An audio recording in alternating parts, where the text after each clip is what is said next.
Hello, welcome to the Square Base Show, your home for the news, reviews, and information about Warhammer the Old World. I'm joined by one of the greatest hobbyists ever in Warhammer Fantasy, Val Heffelfinger, and me, his co-host, and also your host, Rob, ready to talk about Old World. Hello, Robert. How are you, buddy? Buddy. Oh, do you know what? I'm excited because since last week, Old World has been just on my mind. Even though there's loads of Age of Sigmar stuff out, I haven't been able to get it out my little brain pan, even with a busy week. I've got an event in a couple of weeks. The river event, if you've been keeping track, is selling out the War for the Riverlands. So I'm excited about that. Tickets in the description, guys. No tickets left. Oh. You phrased that very weirdly then. You said the river event is selling out. You're right. Implying that it was in the process of selling out. I now understand what you meant. As the opposite of the Dunning-Kruger effect, which is a dumb guy who knows he's dumb. I apologize. Yeah. How are you? I'm not so bad. Not too bad. I got a game in last week against... Tell me all about it. I'll say this out loud. Against Warhammer 40K, international celebrity and promoter of sweater vests, the one and only Brian Pullen. Oh, woo! Brian Pullen is a really cool dude, and he I learned this probably a couple times a year that he was originally from Toronto, my home city. In fact, originally from a deeper part of the eastern half of Toronto, known as Scarborough. Than even I, so he has much more claim to being a Scarbian than even I do, and so it was really cool. He was in town for a few days, and dropped me a line. He's like, "Hey, you like playing?" Again, confirming that like every 40K competitive player that I personally respect and love are in fact Manchurian candidates and original OG fantasy players who this whole time have just wished they could be playing fantasy.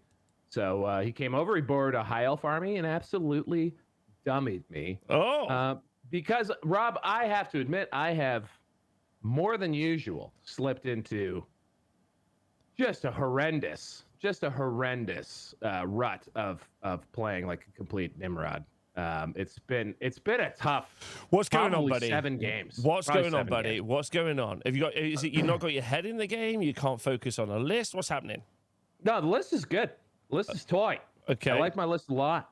I've switched back to basically ever since I switched back to orcs and goblins. Goblins.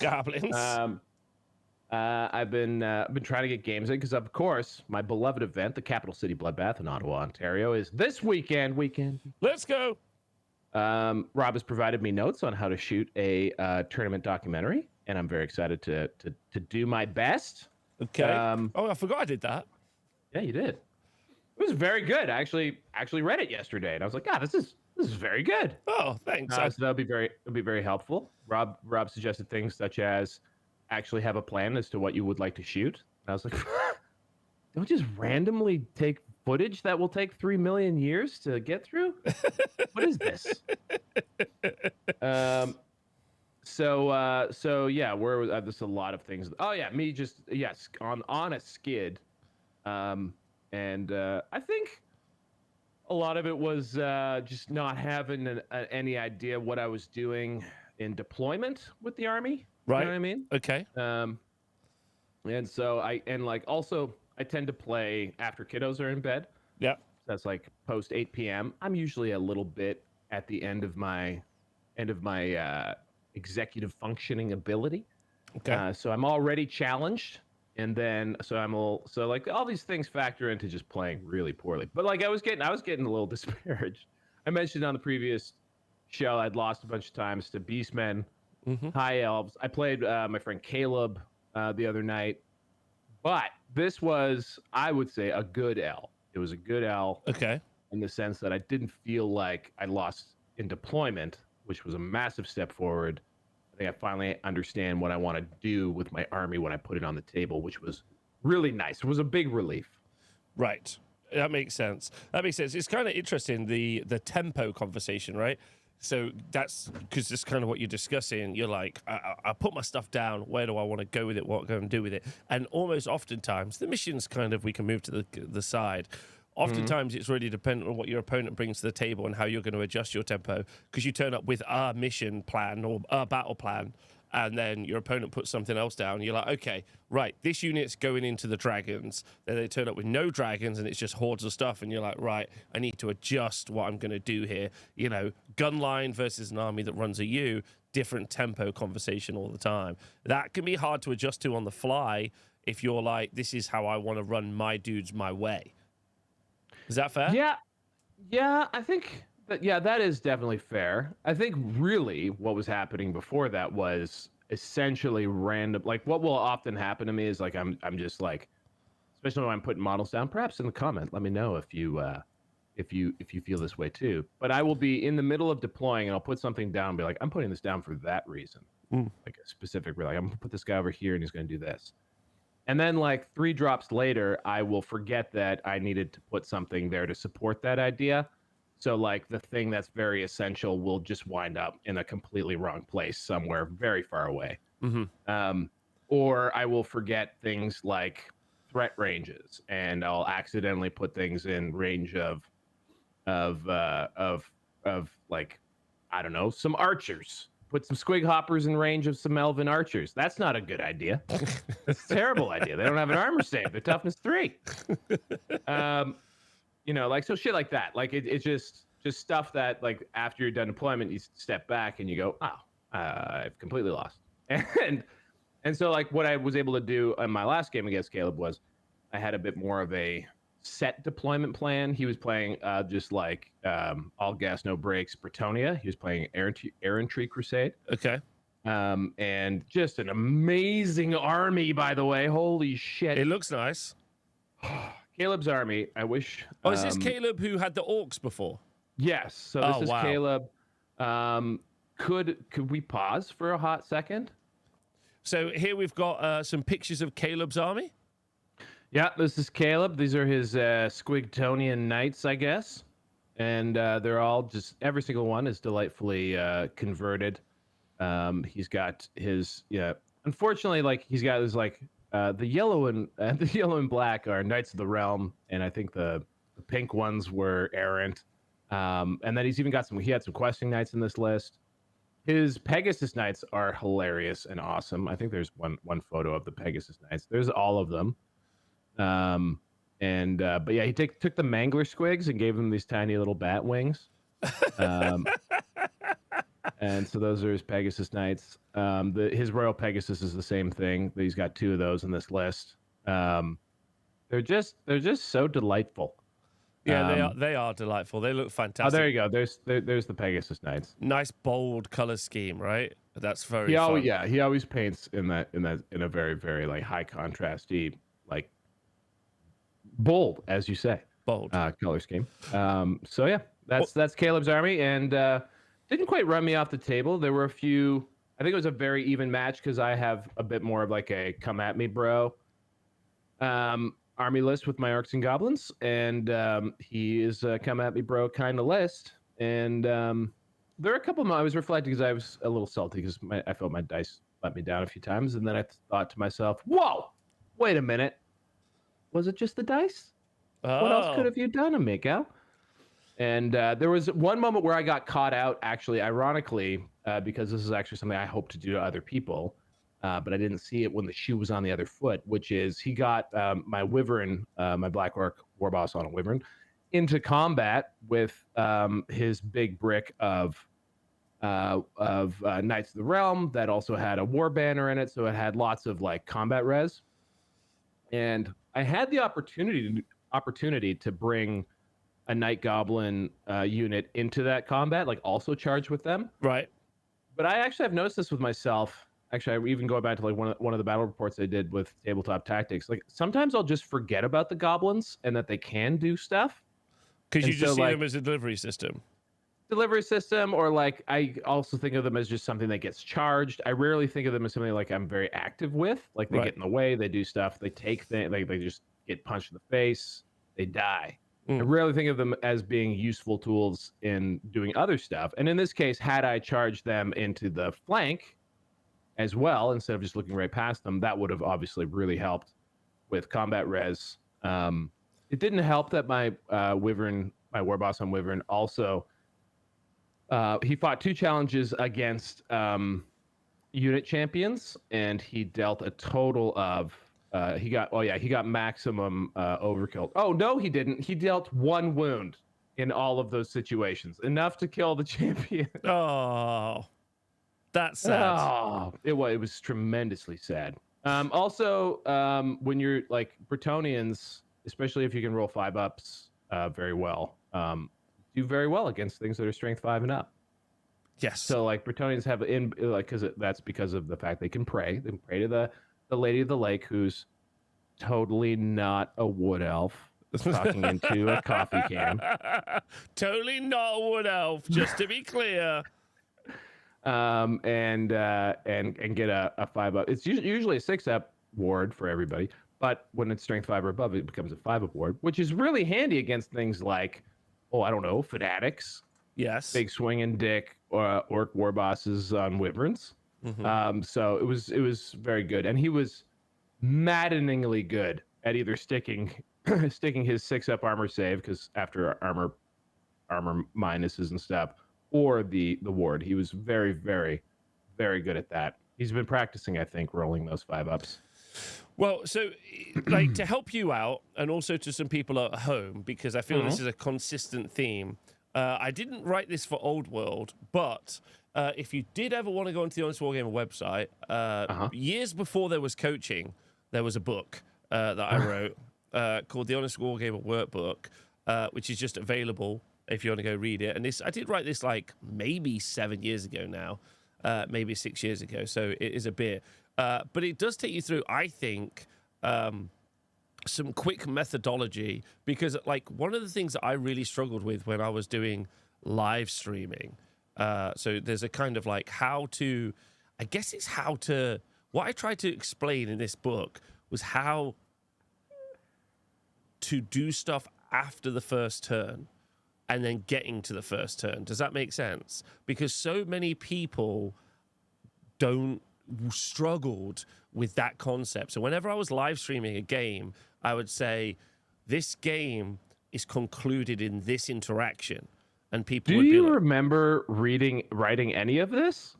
Yeah, I do. Because this is fabulous. Oh, thanks. Also, why was it free for me to open this? This should have started with a seminar video about people talking to you about what an amazing guy Rob Symes is and how much he's helped. And then at the end of the video, you give like maybe the first 2 pages. And then as you scroll the end of that page, it says, PayPal me $5 for the rest of my secrets to success. That's how you do this as your agent. Here's my GoFundMe for my new venue. So this is definitely written. So this was written in early AOS or AOS 2.0. I think this might have been AOS 1, maybe AOS 2. So because this applies to this could be. It was meant to be agnostic. Yeah, it really is. This is fantastic, guys. Again, that's the honestwargamer.com, and then you'll see a little tab for workbook in the top right corner. I will link it in the description, because I probably read this years ago when I thought I knew something, and this is a great thing of working through how to play this game, and it doesn't have anything to do with mechanics. This is fabulous, dude. Yeah, thank you. Well, I appreciate that. Thank you. But hopefully people find that useful at home. As I said, it wasn't written for the Old World. Maybe I could go back and kind of reshimmy it around for Old World. But the concept is really simply, like you said with deployment, when you get to the table, you should understand their tempo, as in their win condition, your tempo, how that interacts, how you make them do something you want to do, and how you don't do what they want to do. And then you should be trying to facilitate that. And that feels like a really simple thing to say, but it is like questions no one asks themselves when they deploy. They just say things like, yeah, that'll do. Yeah, you guys there? That's right. That looks nice. That looks nice. I also say this, like, I actually learned this doing home improvement. Yeah. I had a home improvement task where I had to build like these stone flower beds. And like really everyone who's come is, oh, he's such a nice job. Way to go. It looks so good. I'm like, oh, thank you so much. I watched a YouTube video. But really what I did was on when you're like doing anything with like laying stones or masonry or whatever, it's very important that it's level on each layer. Because if like the bottom layer isn't level properly, when you get 4 or 5 layers up, now that angle is like extremely exaggerated and your ship falls over. Yeah. So I had a rule where every time I said to myself, close enough, I would like literally slap myself across the face, like, no, No! not close enough. Wow. And aggressive. But like I had to literally self-talk myself all the time because I would say close enough. And I do this in Warhammer all the time where I will look at something and I'll say, it's 12 inches. That's close enough. Mm-hmm. And it's not. It's like 14 inches. And you know, it's like, and I don't measure, so like deploying near enough to be shot by archers, for example. Yes. That was definitely that's close enough moment.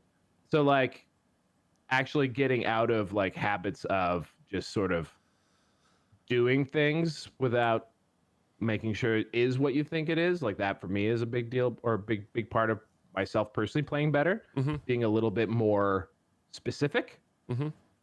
So yeah.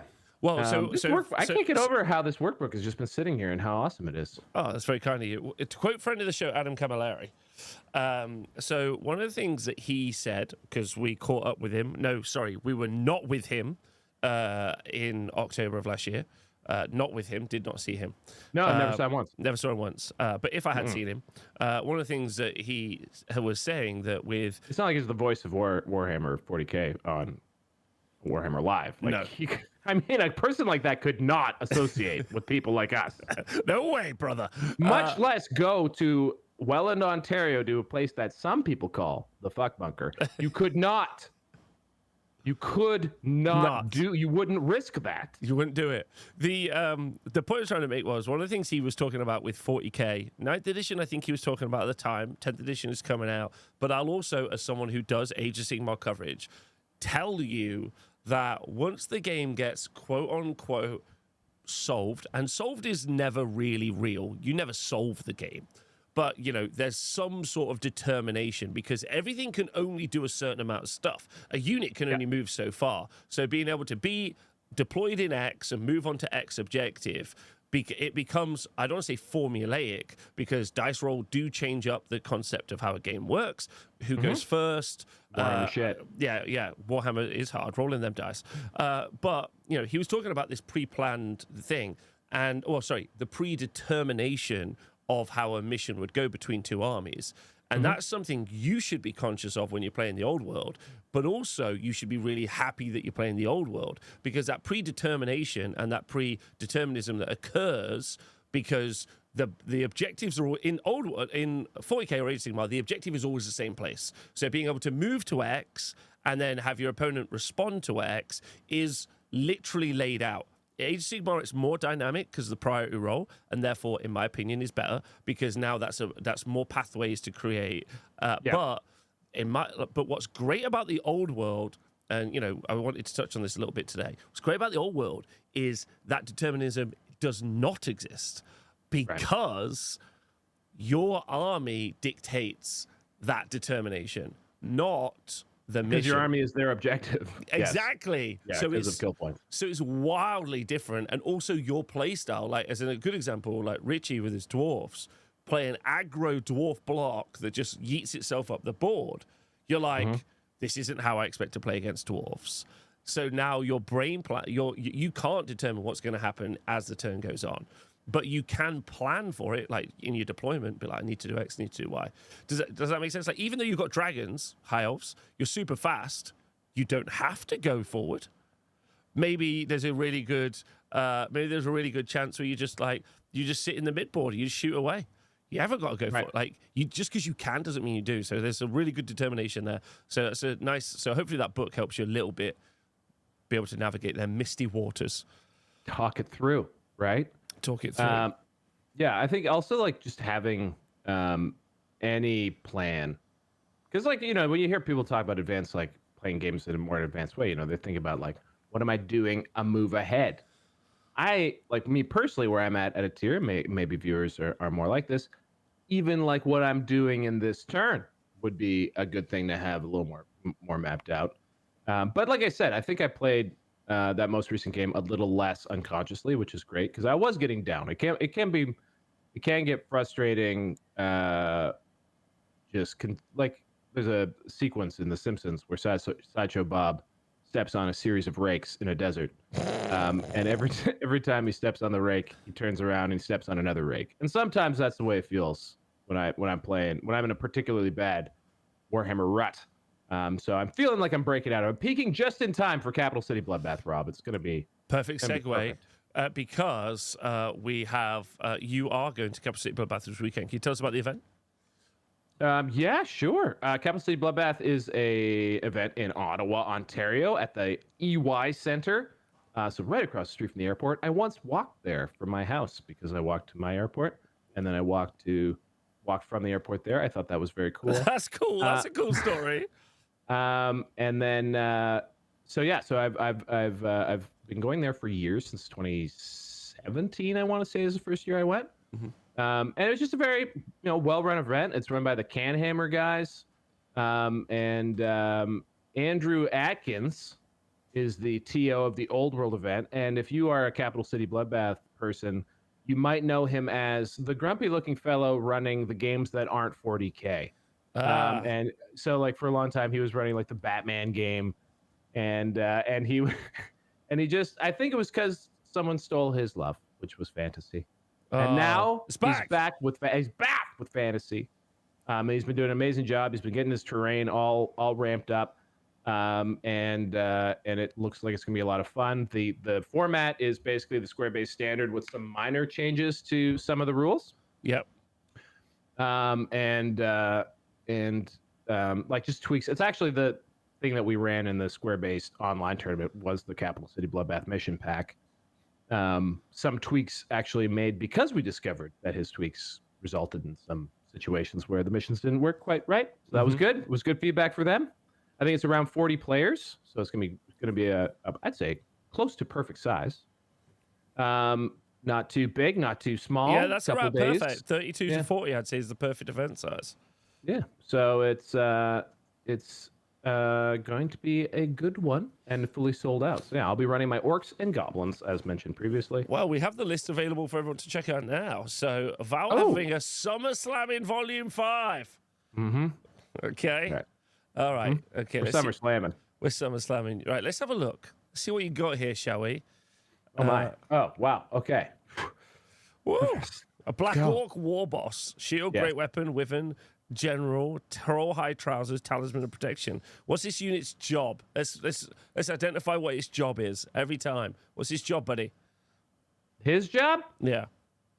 I figure he's gonna beat people up. Well, he's got a couple jobs. One job would be to lend his whopping leadership 9 to the army on an 18-inch bubble. So that's very, very important.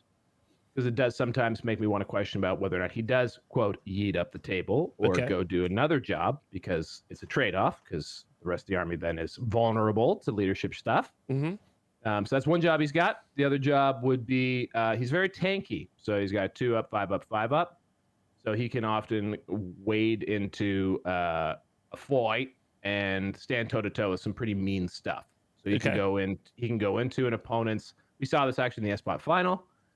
This particular build out was what Kyrie's was running. Kyrie's. I originally ran a different version of it, which didn't have the Talisman of Protection, and it had the biggest, baddest chopper or whatever. So he had it's a trade-off. He has this guy has no magical attacks, but he can go and like really get punched in the mouth real well. Or he can go and, swing a combat with something that has a lot of combat res, like, for example, the Brick and Black Orcs we'll meet later on. So he's like a multi-charge, so he's not like a solo fighter like a Chaos Lord or Dragon. His job is to multi-charge, fight smaller stuff. Yeah, he he can definitely take on other characters for sure, especially if he gets the charge off first. But because he's a single entity, as I learned in my previous game, he can't necessarily take on a big brick with a lot of combat res. He wants to be going. He wants to actually, be in solo fights or be supported with something that can lend a little bit more combat resolution to the fight that he's in. So he's, I don't know, he's very, very good, and he can do a lot of different things. But he's not a Superman. He's close to the Chaos Lord. It's just that he doesn't have the dragon part. He's got his trusty wyvern. Sorry, how did I write it? On his knock-kneed wyvern slapdick. And slapdick, I will tell you, is a slapdick. And he's got 3 attacks and 3 very poorly coordinated stomps. He's not a behemoth, so he doesn't have any AP on his stomps. One of his attacks is the whippy tail. So he's really got 2 attacks at AP2, strength 6, is really what the wyvern adds, which is not quite the output of a dragon, not even close, really. But he's also very cheap. I'm a little bit triggered because the minute you said flying orc, I got Mr. Malorian in my head right there, and an entire memory was unlocked, which I'd forgotten about, but fun. Okay, then you got Goblin Odd Knob, Wizard level 4 Lore Familiar, Elementalism. You're sticking with control, you're not sticking with output. Elementalism, not really control. So you're thinking of illusion, probably. So illusion did get dropped. No longer using illusion. Right. Okay. Elementalism adds, I think, both offensive and defensive options. So they got Plague Arrest. Plague Arrest, 21 inches, can be cast in a combat, -2 to the opponent's armor save. You've got the 5-up ward one. Oh God, I can never remember it. Anyway, but you have the anti-charge one, right? That's illusion. That's illusion. Oh right. Yep. Okay. It's got an excellent magic missile and wind blast, which will push things back, and also it's like strength 5, -1 AP. And then also because he's a goblin, he's got itchy nuisance. And itchy nuisance, 15-inch range, -D3 to the target's toughness and initiative characteristic, can be quite devastating when, for example, getting hit by things like fanatics or really anything. Being -3, being -1 to your toughness is usually not great, no matter who you are. So anywhere between 1 and 3 off of your toughness is a great it's amazing debuff. It's amazing.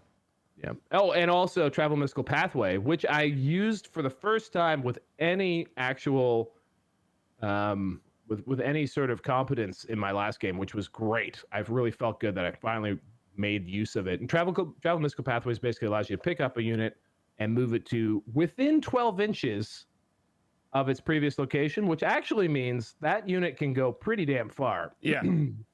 Because you kind of just tow in the unit. And so when you're moving, say, a big brick of goblins, I was able to basically refuse one side, remove a unit of night goblins and move it to the other side of my formation, so that way I could concentrate those 2 units of so that those 6 fanatics, and that was really cool. And being able to sort of shift guys around using that was great, and I finally got that going, because in my head that's what I would do, but I hadn't necessarily done it yet. So yeah, Elementalism is fantastic. One of the problems I have with Elementalism is there are 4 spells you probably always want to take, but I also have Itchy Nuisance. So having the Lore Familiar on him actually makes it a tough call. So making that decision of which spell not to bring is sometimes a bit tricky with that unit. So I did wind up dropping Wind Blast in my last game in exchange for the 3 spells I mentioned and Itchy Nuisance. Okay, and then you've popped a level 4. This time Battle Magic. Probably Outriding is the best lore magic, no question. It's it's real flexible. It's very, very good. It's got 2 of the best, I guess, utility damage dealing spells in Pillar of Fire and Fireball. I'd say Pillar of Fire is like game meta defining. Can be, yep. Yeah. Got to roll it for me in this case. And yes, it can be definitely oppressive, but even 1 Pillar of Fire, man, is pretty damn good. Yeah. Yeah, definitely love having potential access to that. But that's not all. He also has Oaken Shield, which can give 5 up. It's a cast on the caster himself, so it gives a 5 up ward to the caster and the unit he's in if he happens to be in a unit. And it also has Arcane Urgency. Arcane Urgency in Battle Magic allows you to take a unit that has moved and just move again. So, for example, if you're a caster and you depend a lot on doing magic missiles and you don't want to march, well, you can Arcane Urgency yourself and still get sort of that march range distance shifting around. He's also got the Idol of Gork, which gives him 3-inch extra on his Dispel and a reroll once on a Dispel. Mm-hmm. And that's one where the importance there is, I guess that one just takes a little bit more forethought because you want to end your movement 27 inches away from the caster that you want to shut down, right? So so that one is something that I would love to start getting more used to, because one thing that happened with me versus Caleb is that he was running Elise Duchard. But Elise, who's baller as hell, basically spent the first 2 turns out of range of all my casters. So she was able to buff up her units, one of which being a Remains in Play, Feel No Pain ability. 5 up regen on that big brick of Knights of the Realm. And had I used a little bit of foresight and remembered in my movement phase, I also need to make sure I'm not only in range of what I want to fireball, but I need to be in range of Elise. So those are things on the checklist that are going to be added for sure. Good. Then you do have BSB, makes sense. Orc Big Boss on a War Boar, and then Battlestar Bearer Charmed Shield on this guy. So yeah, this is some list deck I stole directly from Kyriz. By the way, folks, a lot of you are probably thinking like, this guy just stole off Kyriz's ideas. I was running a similar list in the United Kingdom. My first Orc and Goblin list was Black Orcs and Night Goblins, but obviously the devil is in the details. Also, you can't steal lists. Sorry, I just don't believe in that. Yeah, well, commenters might. Also, I want to give credit where credit's due. Like, Kyriz and I have been chatting a lot about Orcs and Goblins and figuring out ways to do things. Okay. For example, my Night Goblin Big Boss on Giant Cave Squig is something that he enjoyed. So there you go. But anyway, the reason why I wanted to shout him out was because obviously there are no boar boys in this list. Yeah. And just putting the BSB on a boar and then into the big brick of Black Orcs does a number of awesome things. One, he fits neatly into the ranks, so he doesn't have to sit adjacent to the unit. He actually gets to join the unit. Mm-hmm. And because he's longer, he's now taking up 2 spots.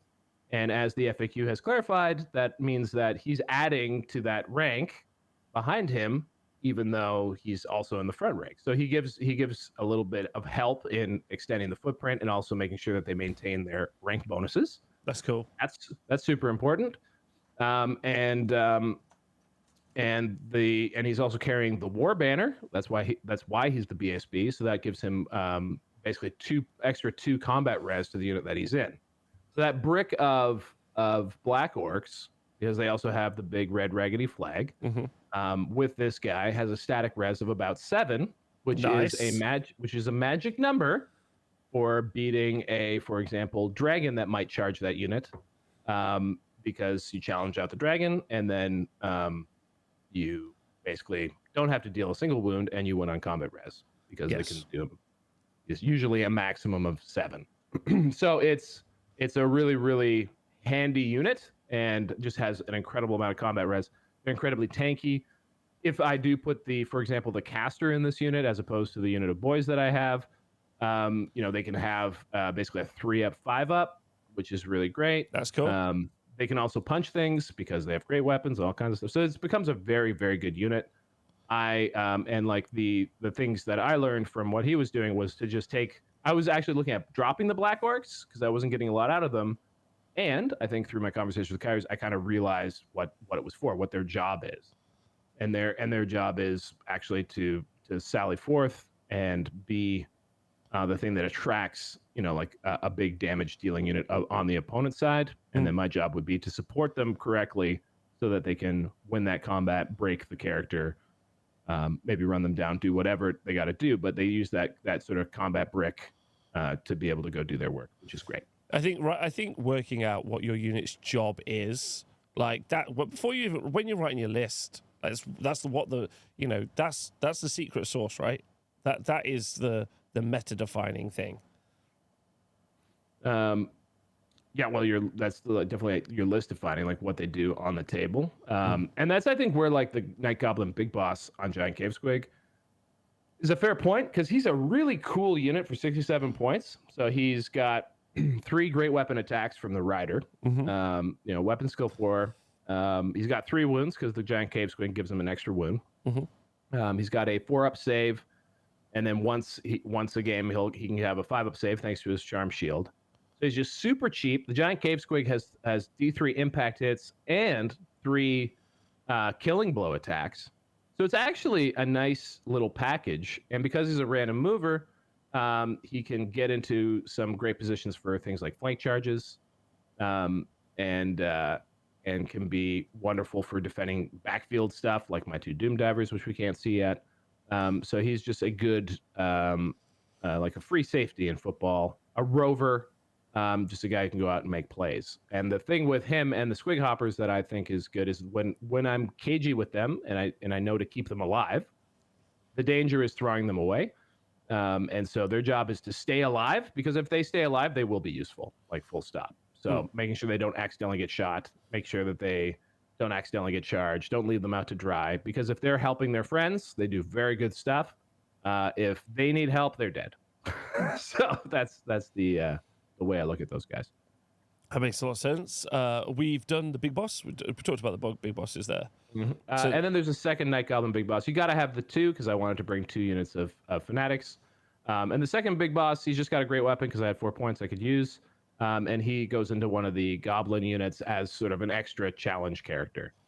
So he can go eat another challenge from a dragon or a mean character in a unit they're facing. So he's useful in that sense. That makes sense. Then you got this big Black Orc mob unit. Well, I mean, semi-big, not massive, but 16, I believe, is the total on them. Really making the absolute most of Motley Crew here. So Motley Crew is basically, as long as you have, when you're in combat, the armor save that you use if you have mixed weapons. So great, in this case, great weapons and hand weapon and shield. Use the armor save of the majority, and it's not even the majority. I think it's just, if it's my turn, I get to choose. Like if it's 3 and 3, then I get to choose to use the shields. So basically, there's always 3 great weapons in that front rank until they die. And then there's another 3 that I can replace them with. And then they're also just always going to have a 3-up save. And because of Motley Crew, and I needed the 1 point, I just dropped one guy to just hand weapon, no shield, and he's just always going to be the first guy to die. First guy to die, buddy. I'm so sorry. So yeah, Motley Crew is fun in that sense of being able to have your cake and eat it too. And then rounding it out, obviously Night Goblins. So we got 2 units of 30 Night Goblins. So they're big. This is actually originally how I was running Night Goblins in that sort of 30 unit size. Like everyone else, as I played more games, I shaved them down to about 20. And then obviously now you need to have 10 for each Fanatic. So they're back to 30. And actually having the unit of 30 is great, because they can stick around a little bit more. They can sort of quote tar pit a unit a little bit more than they used to be able to when they were smaller. And the thing I learned, again, this is a little thing I picked up, which is not having the standard bearer there, but actually going with the musician instead. So in the event that they do break, because it can happen, and they need to rally, the musician can definitely help with the +1 on your rally rolls. And when they check into march and stuff, they can be, I guess, leadership 9. If they're being march blocked because of the musician, they can roll on leadership 9 +1 for that roll. So yeah, they're great units. And again, for me, it's about making sure I don't forget that with help they can do stuff, especially with combat res, because they can have up to a +3 combat res because they have horde. Yeah. I mean, I don't think it was a tragedy, the FAQ. I think it made the Goblin units are fine. Like, we did this during the review. Like, they're good. Like, having a 30 is not a problem. Like, that's a lot absolutely. It's a lot of lads to get through. Yeah, even for big mean characters, it's a lot to get. It's like So if you think that if in the one that only has one character, so you challenge out their big combat monstrosity, that's one round they survive. They're probably going to fall back in good order. If they're near the war boss or the banner, they can re-roll that, so they're likely falling back in good order. Mm-hmm. And they can probably take 2 or 3 rounds of combat versus like things that are designed to chew through and kill stuff. Eventually, though, they do get whittled down so much they get outnumbered and they can no longer fall back in good order. Mm. So they won't hold up forever, but they can do a lot from that perspective. And I think supporting other bigger units with some combat, other like either the boss on giant cave squig or the big boss on wyvern. Sorry, the war boss on wyvern. Those are jobs that they can do too, supporting those guys with a little extra combat res. And then there's the orc mob. Now this is a unit of skirmishers. They have warbows. There's 17 of them with a musician. These guys, their job, the way I ran them against Caleb, and I think is a good way to do it, is I had them in skirmish in front of the black orcs. And because skirmishers, when they flee, and if they flee through a ranked up unit, they do not cause panic, or they don't cause a panic check when they do that. So you can use skirmishers to screen literally for a unit and then run away when need be.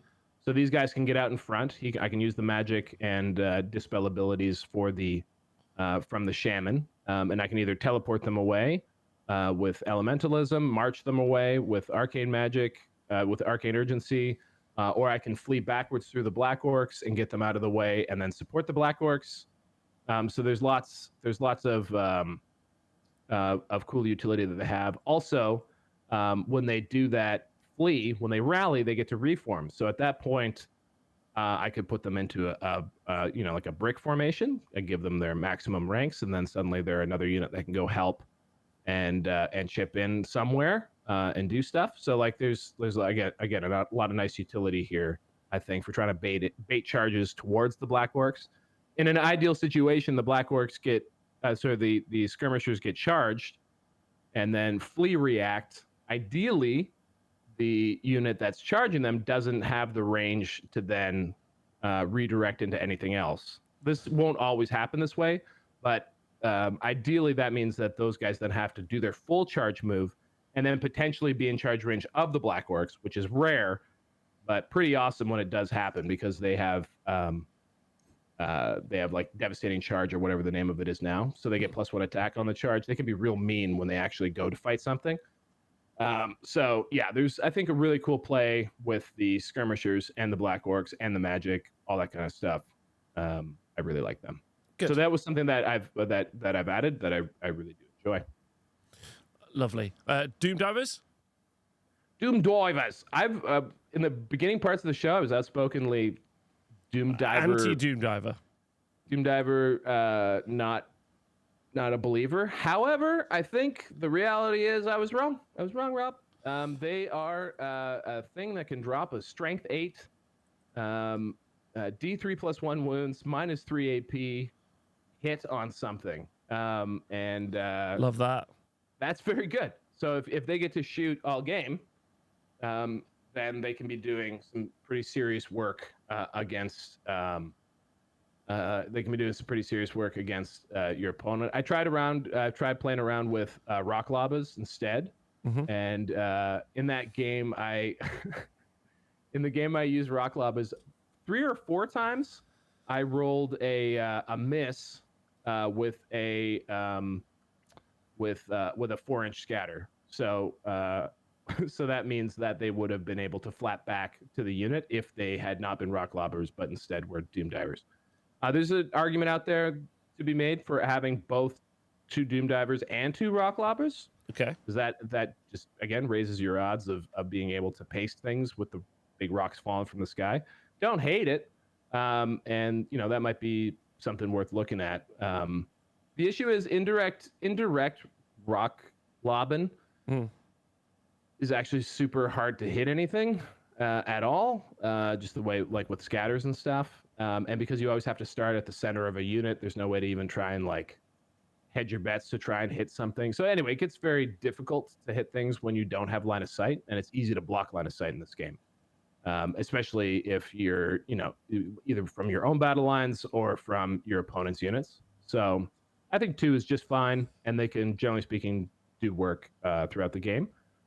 Getting better at making it so I don't just give them away. I gave them away a lot. I think this is a big thing I had to learn, is that I would often zoom into the hill somewhere in my deployment zone and put them on said hill together, and then they would just get nuked because if anything got into one, would get into both.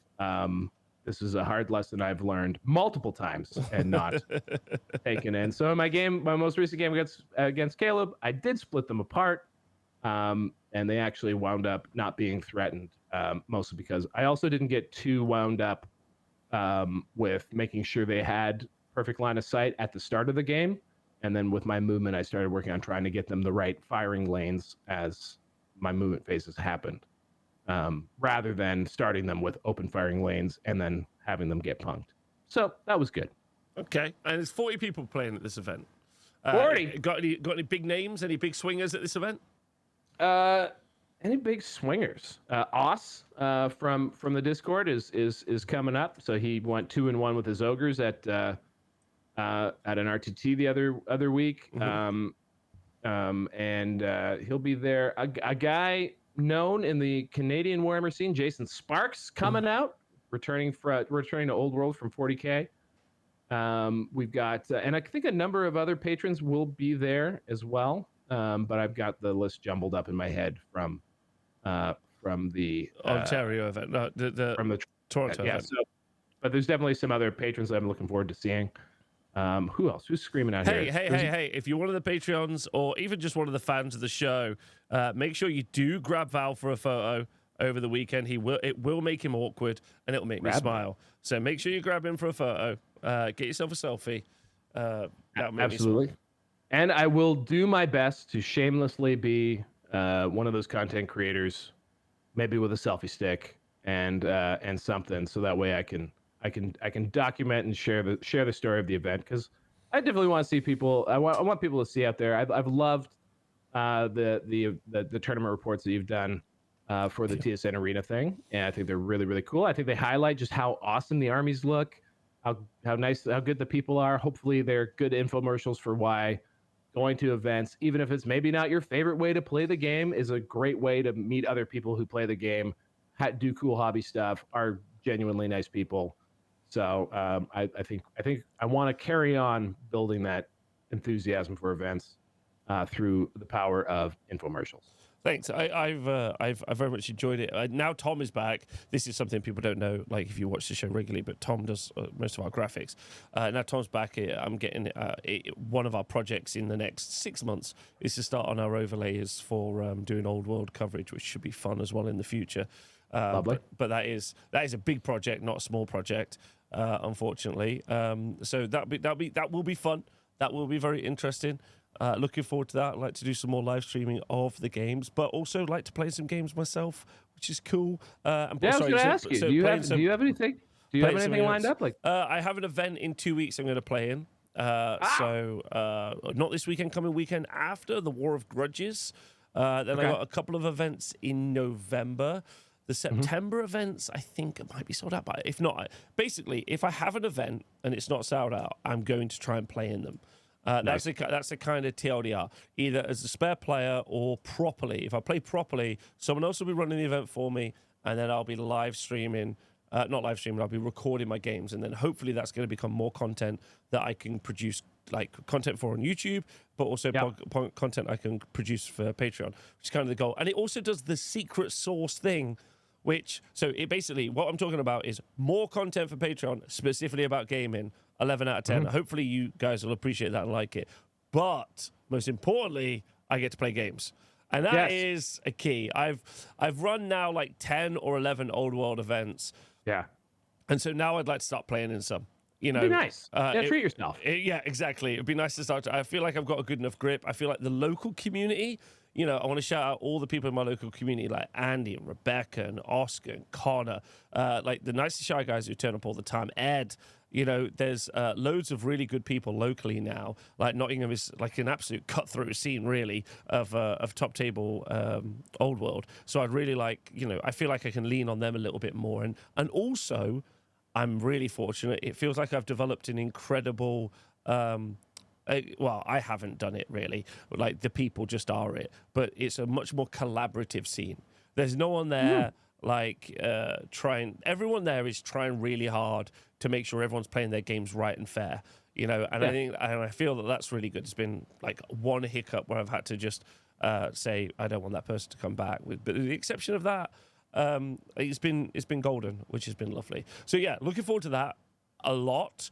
I've got an army to paint for it, but which is good news on that front. I am painting my Chaos Sorcerer, my little sorcerer on foot, which I'm very much looking forward to. And this brings us into our painting competition update, where we've been running this painting competition on Discord, and it's been super fun. So if you're one of the people on Patreon, I just want to say thanks.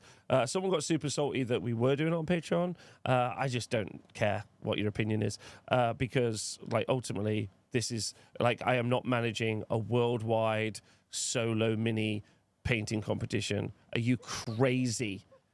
Like, can you imagine? Can you imagine, like, just the questions alone I've had in the Discord, I'm like, I hate this.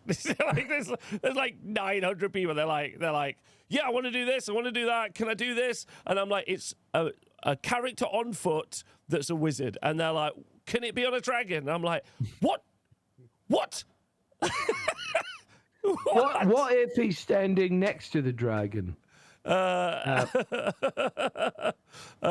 Anyway, so this is mine. I've said already I'm doing the Curseling Village. If you're an old world stan, it's basically the updated Village model. So which is like it came out in Age of Sigmar. It's obviously a Tzeentch model, but it is Village basically, but it's the updated Village, which is cool. So and I don't think Village is alive in the time we're at in the old world. So probably won't see him in the old world, but he's a cool sorcerer on foot, in my opinion. I love the idea with the lore familiar. So that's my entry. But there's been a bunch of other entries as well, which has been really fun to see. Here you can see someone's sweet ass. When we do get around to doing the actual review, then we will have names and everything else up. But someone's sweet ass laddie. Then look at this absolutely sick like Smith there. That's pretty fun, right? Anvil of Doom. Yeah. I think that's pretty fun. That's really nice. Look at the marble effect on that guy. Yeah, I think that's very nice. I think that's a vibe.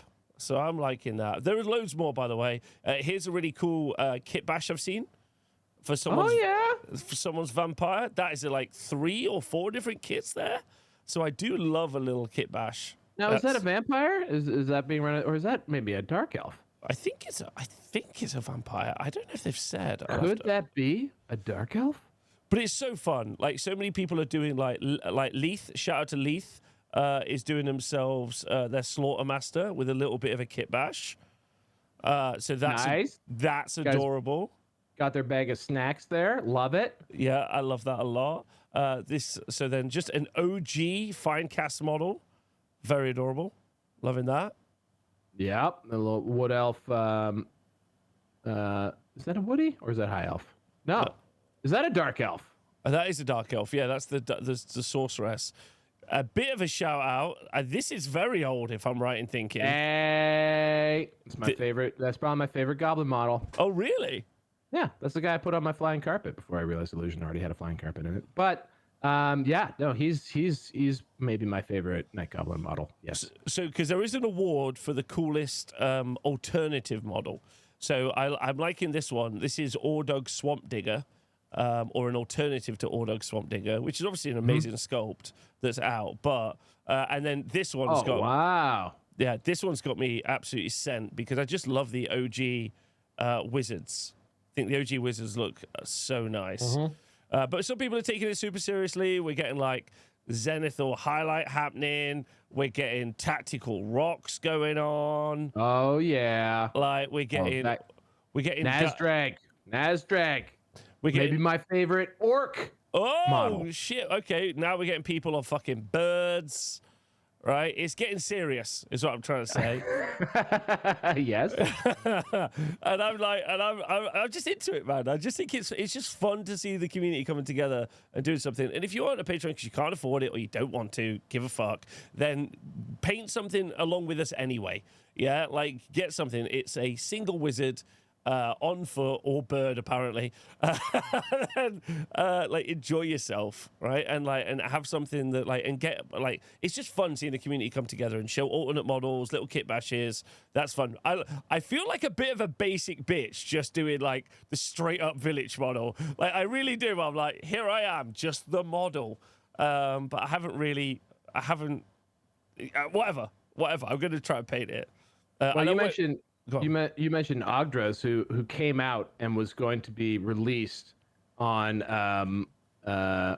basically I could have gotten him by September 31st, and he showed as in stock. Yes. My plan was I would pick him up and would run to my local GW with maybe a hat and sunglasses on, run in, grab him, and even though he said he was in stock, I couldn't buy him. Why?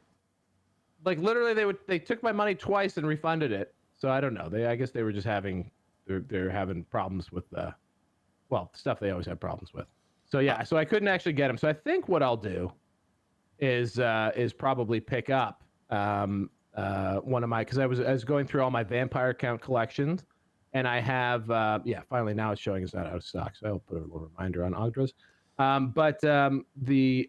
I think what I'll probably wind up painting is one of those OG Empire casters, but the one who's the Lore of Death guy as a necromancer for my vampire counts. Oh, he's good.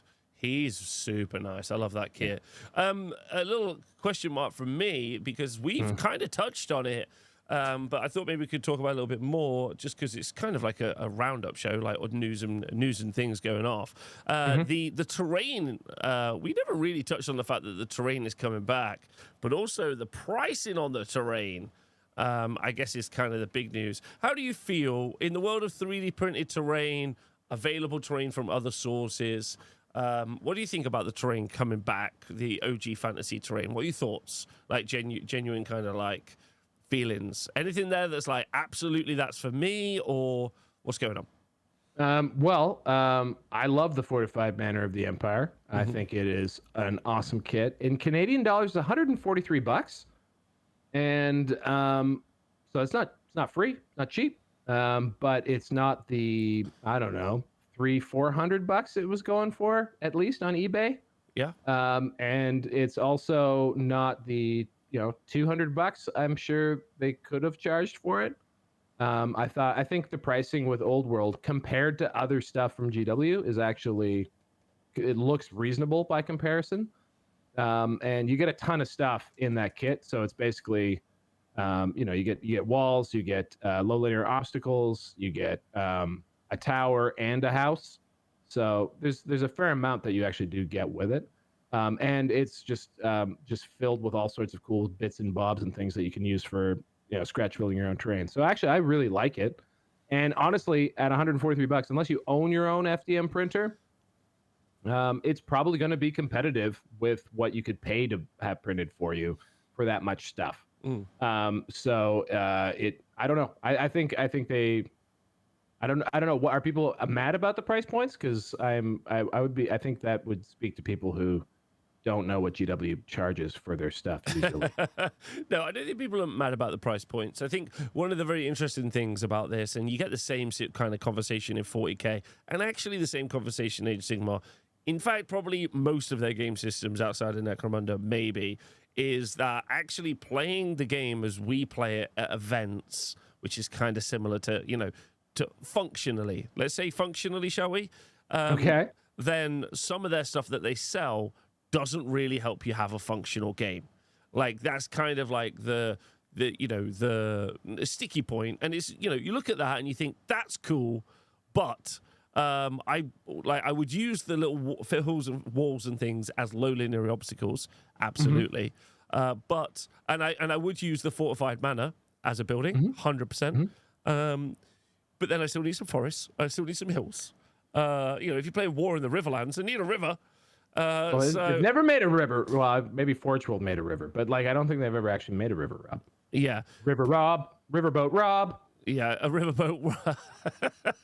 But like, yeah, so like this is kind of like you cannot pick up a one table bundle. You can pick up a cool piece of terrain, which I'm not against, but it's not overtly functional for a battle.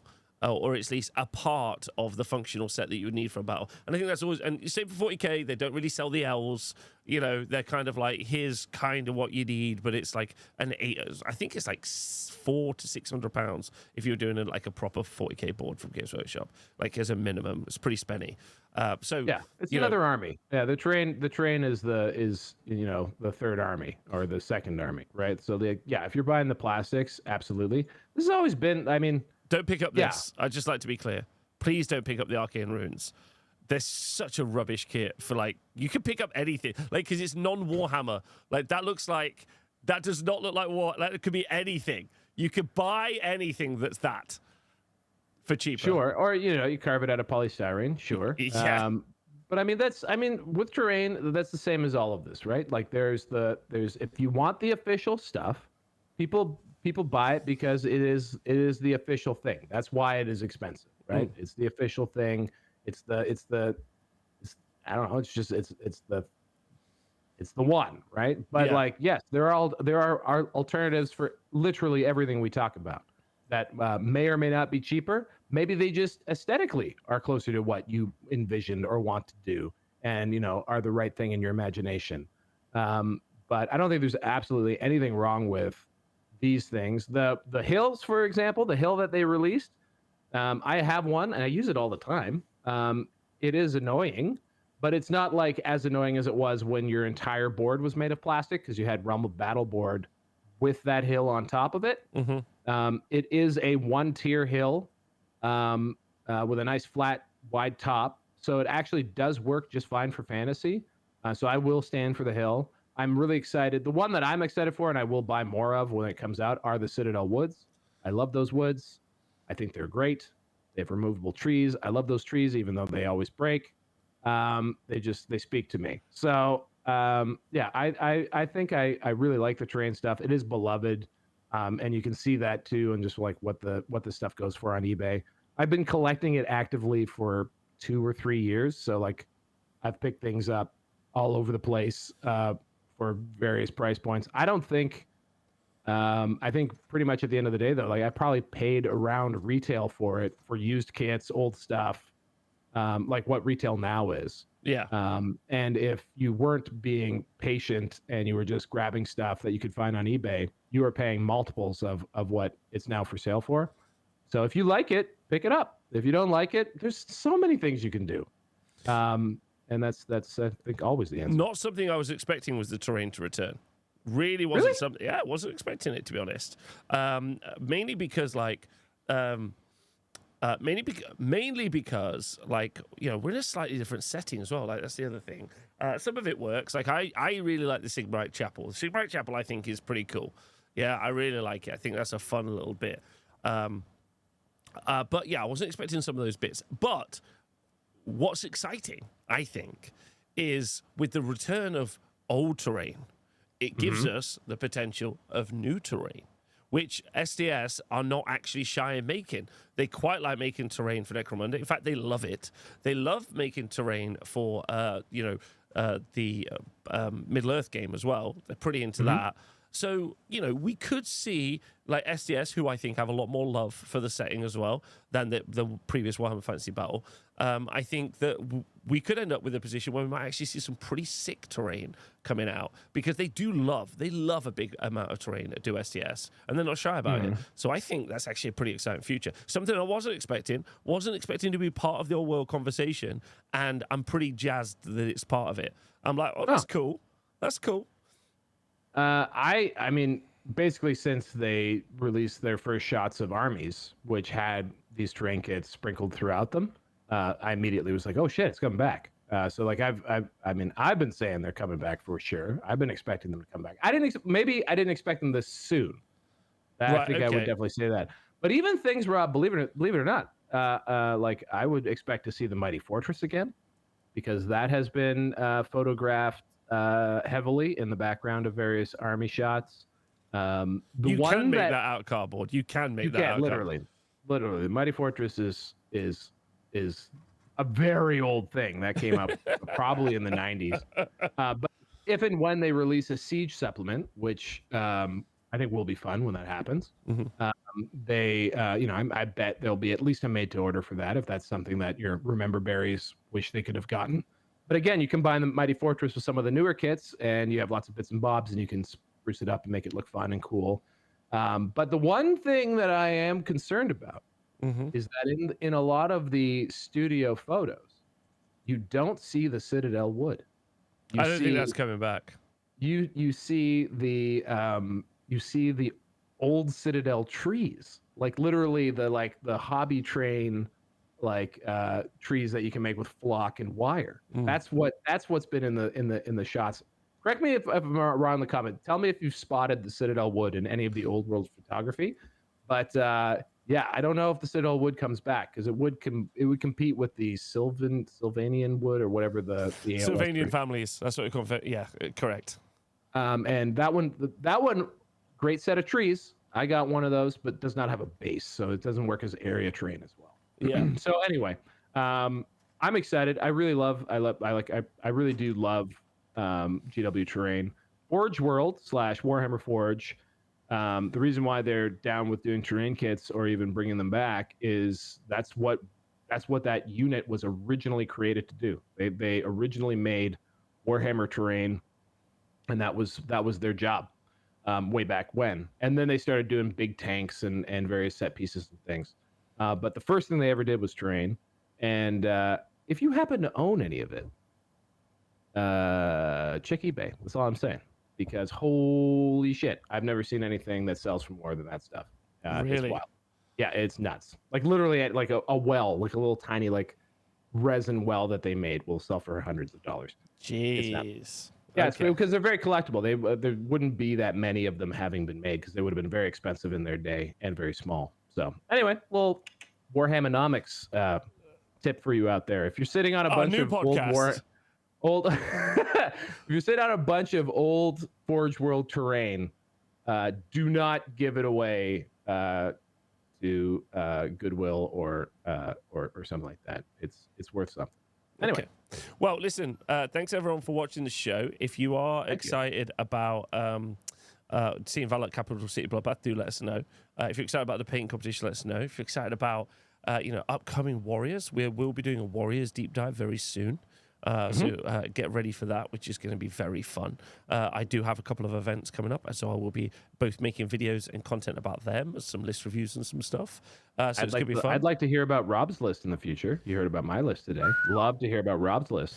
Yeah, I might try and get some practice games in. I've got an Age of Sigmar event this weekend, and I've got a spicy little thing that I'm trying out. So I would like to try and do the same thing in the old world.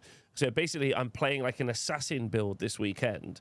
So I'm not necessarily intending to win. This is Age of Sigmar. I'm not necessarily trying to win the event, but the goal is how many of the enemy characters can I kill with this solo character. So like the whole army is meant to be like moving around to do that, which is quite fun. To make this one thing happen. I'd like to try and like replicate something similar in the old world. I do have the Wombo combo for my warriors, which is my favorite, which is the Strike Last Aura Ogres going in. I just want to see how many like big things I can take out with that. That would be fun. But I don't know if like there's such good old world characters. I think also I might put a Slayer army together. We literally, I was noticing someone giving us flack because you literally refused to talk about Slayers, for the record. Because they were garbage. They were garbage. Before the Arcane Journal, they were garbage. What has changed?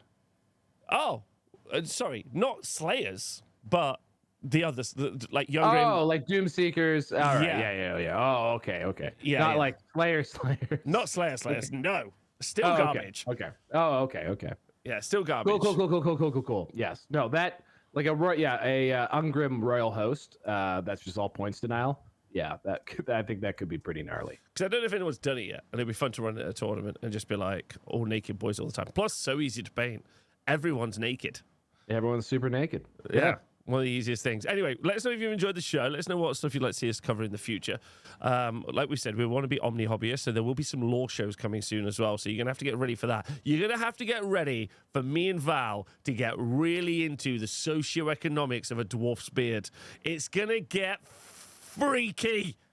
All right? You're going to have to get, Duchard? More like capitalist landowner Duchard. Right? Fuck her. Feudal. They're feudal. They're feudal, Rob. I know. As we all know, the capitalists are the Skaven. Yeah, she's such a pick-me feudalist. I can't believe it. Yeah. So that's going to be fun. So yeah, let us know what you'd like to see. Thanks very much for watching the show. From me and Val, loads of love. Take care of yourselves and see you. Goodbye.